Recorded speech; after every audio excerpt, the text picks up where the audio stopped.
Қайырлы күн достар. Бүгін 22 қараша біз Стамбул қаласындамыз. Стамбул қаласының туристік орталығы Сұлтан Ахмет алаңында жүрміз. Күн өте ыстық болып тұр. Мұны көріңіздер, жеңіл киініп жүрміз. Біреудер пальто курткада, біреудер футболкада дегендей. Артында Айя София мешіті. Алла қаласа осы жерге кіріп қазір бесін намазын оқуға ниет етіп жатырмыз. Ары қарай солға қарасаңыздар, Хюрем Сұлтан хамамы. Оған да кіреміз қазір. Бұлай, мына Сұлтан Ахмет алаңы сол жерде Сұлтан Ахметтің үлкен мешіті орналасқан. Осының барлығына біз кіріп, сіздерге соның барлығын толық көрсетуге әрекет жасаймыз.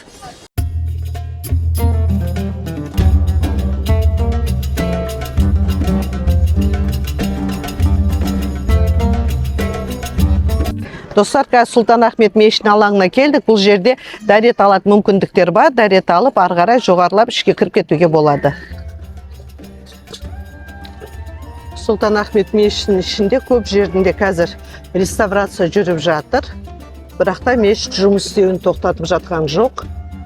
Адамдар ағып келіп жатыр. Біз де қазір ішіне кіріп, намазымызды оқып шығамыз. Мешітке қазір осы жерден кіреміз. Адамдар өте көп. Аяқ киімді шешу керек.